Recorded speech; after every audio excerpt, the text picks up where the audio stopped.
Welcome to InkThinks. Ever since the very first Super Smash Bros. Game released in 1999, Pokemon has been a centerpiece of the franchise. Originally, Smash 64 was going to feature generic fighting game characters, but when director Masahiro Sakurai had the idea to make the game stand out by including Nintendo mascots, Pokemon was one of the very first places he looked, with the inclusion of Pikachu and Jigglypuff. In each following Smash game, we've seen the inclusion of more and more Pokemon until we arrived at the current total of 8 selectable fighters from the series, making it one of the most prominent series in Smash. That said, there's a lot of people speculating that our 8 fighters may soon increase to 9 fighters, which is a premise that both upsets and excites a lot of different Smash fans. So today, I'm going to be breaking down every argument for and against the inclusion of a new Pokemon rep in Smash, and then with the help of my friend BirdKeeperToby, I'm going to give my prediction on who the fighter might be. So let's get into it. The year was 1991, and in the town of Machida, Tokyo, a young man named Satoshi Tajiri was about to make gaming history. As a child, he had a huge love for collecting bugs in the forest near his home. Like, so much of a love for it that it was a little weird. Eventually though, Tajiri decided to begin making newsletters and miniature magazines for his classmates so that they could stay up to date on all of his latest bug discoveries. Unfortunately, as Tajiri grew older and Japan became more and more industrialized, the forests that he loved exploring were cut down and replaced with buildings and houses. Although this left a bug-shaped hole in his heart, Tajiri soon discovered a new love: an arcade game by the name of Space Invaders. He soon became just as obsessed with the arcade game as he was with bugs, playing the game so much off of so little money that one arcade just flat out gave him a Space Invaders cabinet. Just like with his love of insects, Satoshi Tajiri felt like he had a lot to offer with his insights into arcade gaming.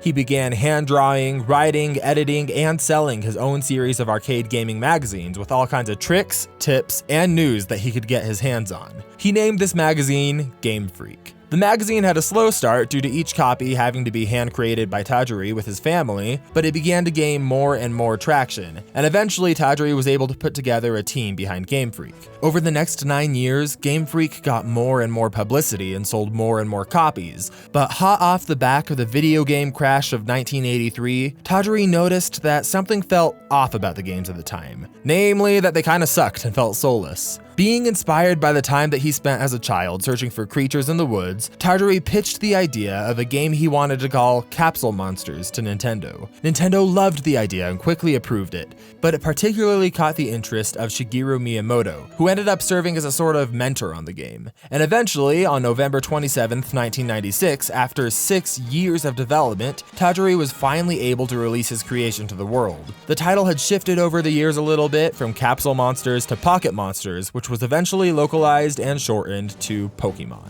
Pokemon quickly became the single most profitable multimedia franchise in the history of the world. With dozens of games, spin-offs, shows, movies, stores, cards, and parades, Pokemon has definitively become the most popular franchise on the planet. All this history and success is one of the biggest points working in favor of a new Pokemon rep being added as DLC. Sure, they already have 8 reps, but they also have hundreds and hundreds of possible candidates to pull from, and this franchise brings in more revenue than most of the series in Smash combined. If representation in Smash were proportional to revenue given to Nintendo, Pokemon would have way more reps than they do now. Obviously though, Sakurai and his team don't only take financial situations into account, otherwise we'd never have characters like Min or Banjo. But it would also be bad faith to suggest that it has no impact whatsoever. There is literally, by definition, no other series in the world that could measure up to Pokemon's financial and cultural pull. So I don't really blame Nintendo for including so much of the franchise in the game.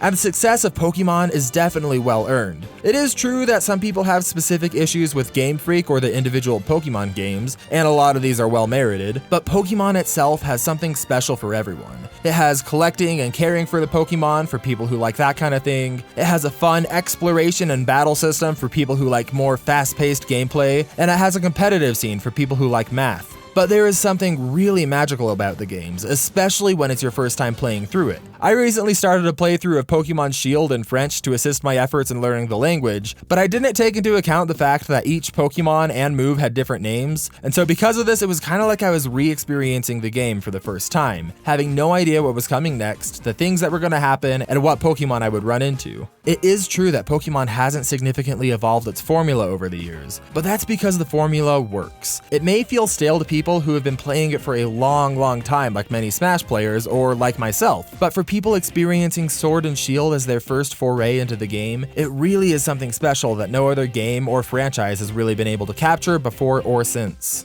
Speaking of the success of the franchise, I think it would be a mistake not to mention how incredibly well Pokemon Sword and Pokemon Shield sold, as well as their significance to the franchise. It was the first time that a mainline Pokemon game had come to home consoles, and the sales reflected that significance. In the first 3 days alone, it surpassed Super Smash Bros. Ultimate as the quickest selling Nintendo Switch game. As of June 2020, the game had sold just over 18 million copies, putting it just under Smash Ultimate and Breath of the Wild despite being years younger than the two. The game has won awards for being the trending game of the year by SXSW Gaming Awards, and it's won Game of the Year and Best RPG from the Famitsu Dengeki Game Awards.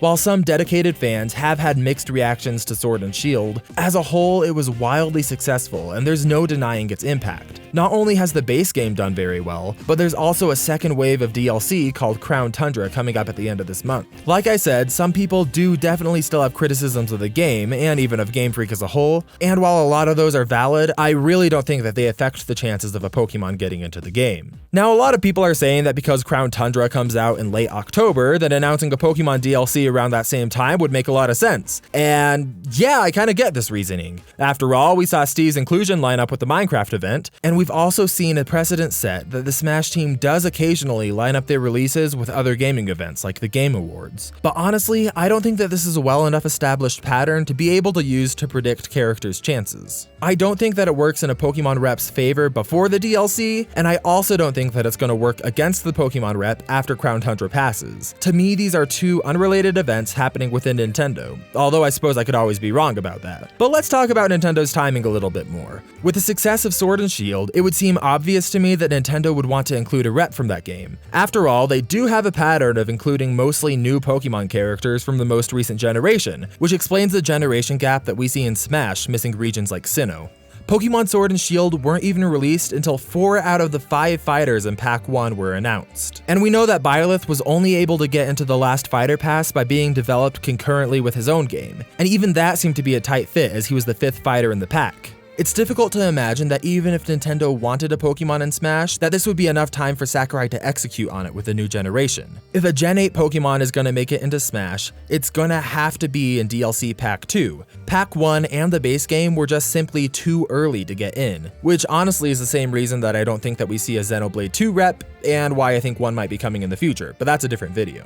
But regardless, the timeline just really doesn't work out any other way. So while previously new Pokemon have been confined to the base roster, this does seem to be a bit of a unique circumstance, and if a new Pokemon is getting in, it's going to be this pass. But on the topic of timing, I'd be remiss not to mention a Spirit event for Pokemon that took place right after the second pass was revealed. A lot of people thought that this was pretty significant because Nintendo included additional content for Smash from Sword and Shield, including Pokemon like Zacian, Zamazenta, Grookey, Scorbunny, etc. This left a lot of Pokemon fans disheartened with the belief that this qualified their favorite Pokemon from being added to the game. Now, while I could bring up the point that there are a million Pokemon out there besides these spirits who would be great to represent in Smash, I think that it's a bit more relevant to point out that the entire argument about spirits deconfirming characters is now debunked itself. With Min Min, we saw that spirit rule shattered, and it doesn't seem to really hold any relevance anymore. While it is true that they had to intentionally include these spirits as post-game content, rather than including them as fighters, it's also true that they might have just been doing something fun for the fans because of time constraints, without taking into account future fighter picks. To me, this seems like a quick and fun thing that Nintendo did to interact with its Smash and Pokemon fans, and I don't really see this having a bearing on who's eligible as a fighter, but I suppose I could always be wrong and only time will tell. Additionally, when talking about the 8 reps that we have so far, a point that people try to make in favor of a Pokemon rep is that we've gotten 2 reps from each Smash game so far, provided that you count Charizard becoming his own character as a new rep. Obviously, given this pattern, it would make sense for one to assume that Nintendo will just keep this up and add a new Pokemon to the game.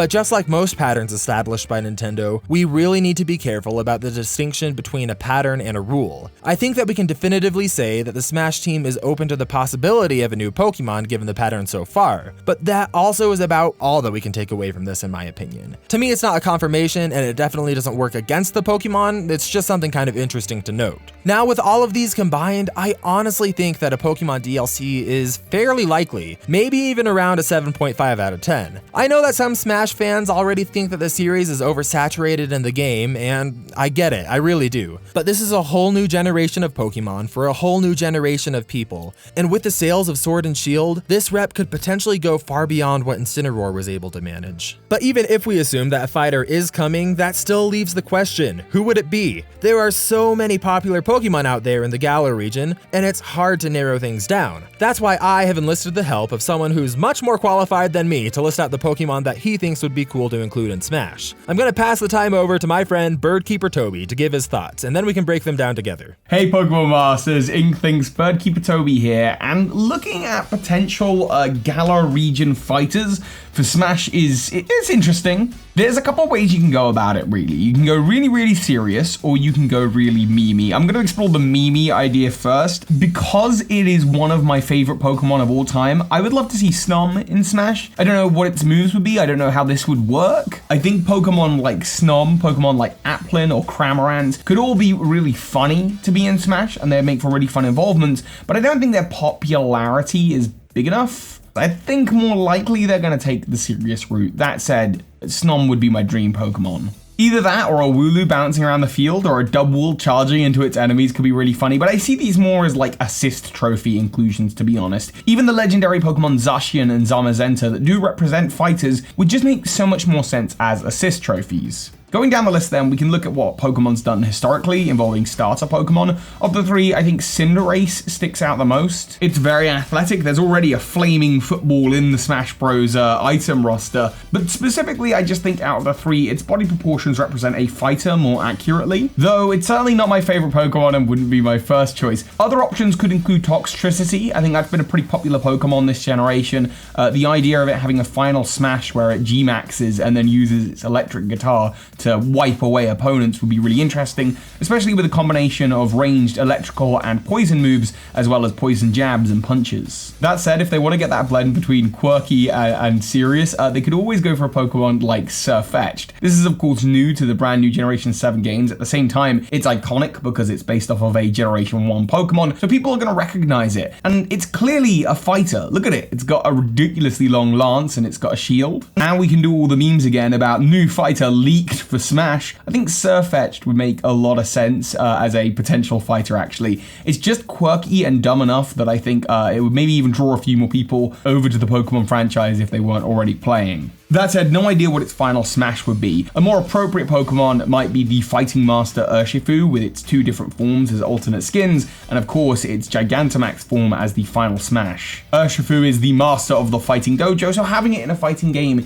is natural, but maybe a little bit less fun. Also, because it's the Pokemon tagged onto a DLC, not everyone is going to be familiar with it. My final thoughts as a way to include Pokemon in Smash could be not to change the roster, but instead to change the final Smash of the Pokemon trainer, forcing all of the Kanto starters into their fully evolved and Gigantamaxed forms. Or potentially even doing the exact same thing with Pikachu. I think Pikachu's final Smash has been a little bit boring for a while, and having it transform into Gigantamax Pikachu would be a great way to include this generation of Pokemon, while at the same time not adding another Pokemon to the roster because we've got a lot in there already. Though I do definitely think they need to add a Gigantamax Meowth assist trophy. So that's kind of my thoughts on Pokemon in Smash. Let me know what you're thinking, things. So those are all some really cool options, but I want to introduce one more idea into the running that I think is going to tie these all together very nicely. People have whispered about the possibility of a second Pokemon trainer coming to Smash, with 3 starters from the Galar region, but I want to build off of that idea a little bit. Why do we assume that Pokemon Trainer would be limited to only 3 Pokemon?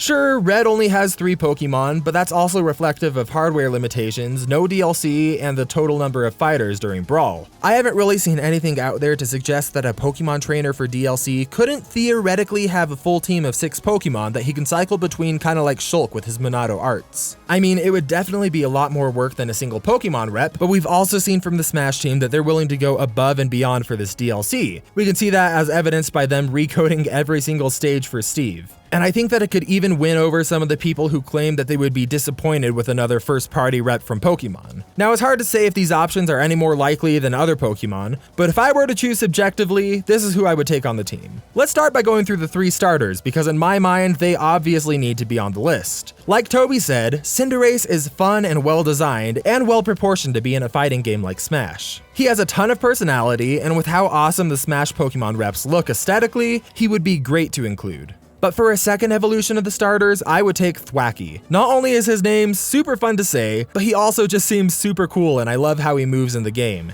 Thwackey and Grookey are both adorable, and I'd honestly like either of them. For the last of the starters, I'm going to choose Sobble. He is adorable, fun, and my personal choice for a starter Pokemon in the Galar region. And with the inclusion of those 3 fighters, it leaves us with 3 more Pokemon to be on the team. These are my picks for that. Let's have some fun. Now, if there's one thing that Smash really needs more of, it's sword fighters. That's why I think that Sirfetch'd would be a hilarious, awesome addition to the roster, whose sheer presence would make the game more enjoyable. The next pick is obvious for me, Urshifu. He would be a no-brainer. He's made for fighting, and I think he'd feel right at home in the game. Plus, he's a DLC addition to Sword and Shield, which may encourage more people to buy that. And this leaves our last pick with a fan favorite, a fantastically designed character with elemental attacks that would be sure to please everyone. Snom. I know that Toxtricity is one that a lot of fans really want, but I also know that Nintendo is no stranger to having joke Pokemon come into Smash like Pichu or Jigglypuff. I think that the roster is already missing a character that makes it difficult to tell if you're looking at their face or a butt with a freckle, and Snom would fill that void perfectly. And for his final Smash, you're thrown into a Pokemon Battle Stadium, and when you turn around, you are face to face with